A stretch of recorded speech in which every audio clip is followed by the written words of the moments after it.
Okay, so with the first, I cut a piece of ginger off from this one, and then I started peeling it. There are some tougher parts of the ginger, which are in the corners, like here, where you can only get it with the edge, the very edge of the peeler.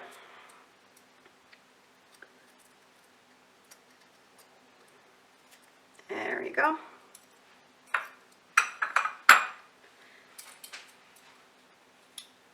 The reason I'm peeling the ginger right now, it's for the ginger syrup.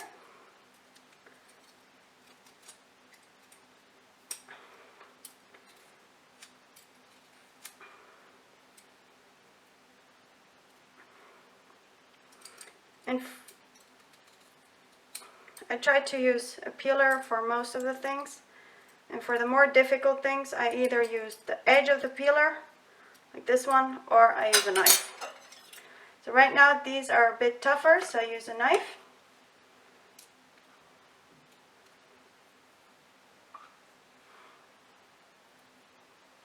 The young ginger shoot I will keep on the side.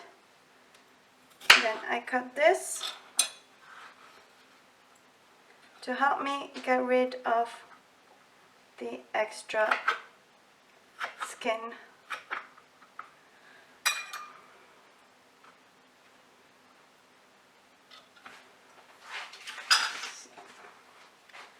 Firstly, ginger.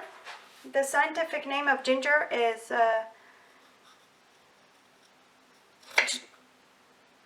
Gingiber officinale, which is, I'm not sure if I pronounced it correctly, I hope I did.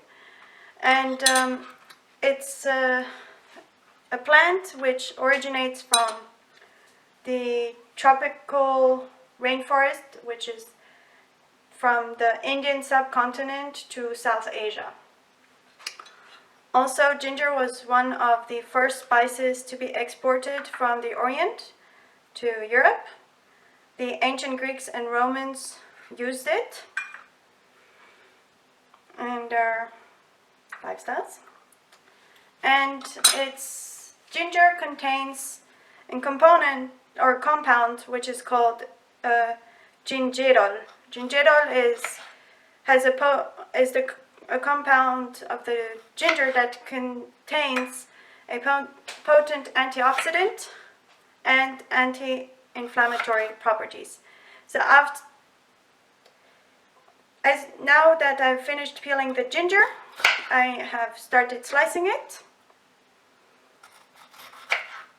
And going back on to the small fun facts that I started mentioning about ginger,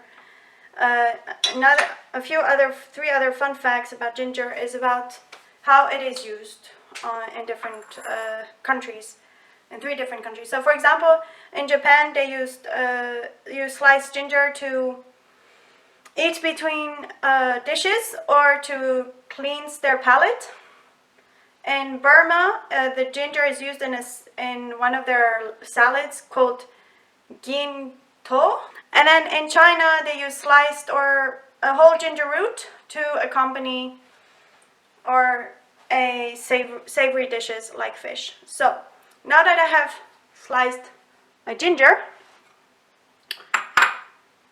we will then proceed to making the simple syrup. So for the simple syrup, you will first take 1 cup of water,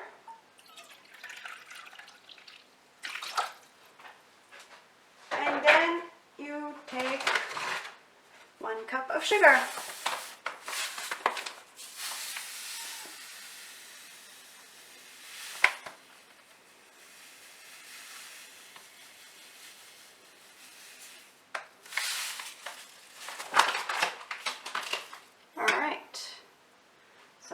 Some sugar stuck in the bottom. When you have sugar stuck in the bottom, just use a rubber spatula to scrape all the sugar into the pan. This cup I used previously for the measuring the vanilla sugar and the water for my vanilla syrup. So now with this one, this time I used the normal white sugar instead of vanilla sugar. Again, it's a 1-to-1 of sugar and water, but this time I will add the sliced ginger into the pan. The sliced ginger will give that gingery taste to it. Now you can make the ginger taste stronger by grating the ginger, but since I want to still be able to pick the ginger out afterwards, I keep them in big chunks. And once again, I just let it sit.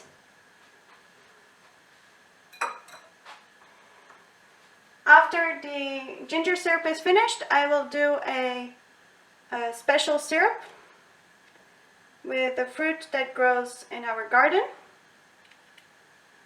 And it's quite a unique fruit because you cannot buy it in many countries, but it's like this. It looks a bit like an octopus, I guess.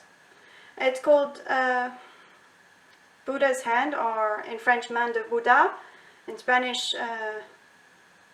mano de Buddha. And it's a citrus, very strong taste. Doesn't have any juice, this one. The zest is ideal.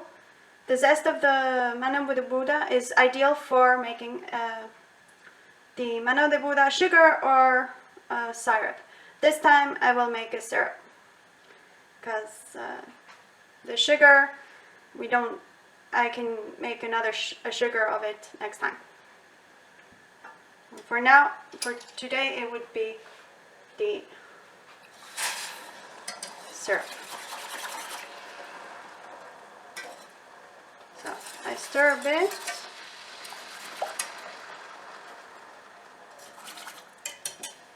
And I lower the flame so it doesn't burn.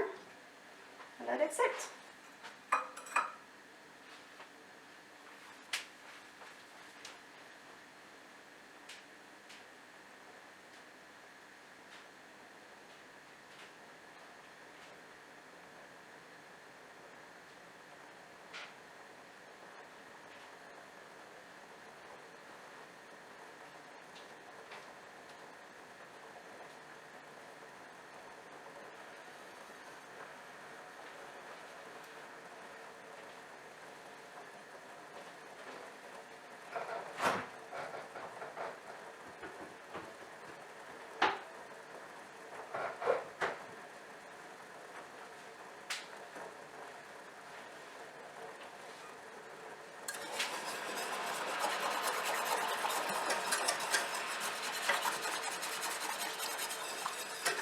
Like with the vanilla sugar, I will put them in jam pot, the syrup, and I've already sterilized the jars.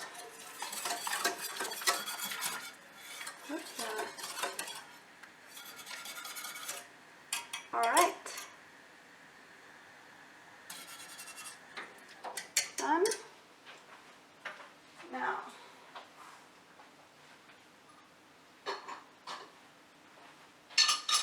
for this one, I will pour it in here.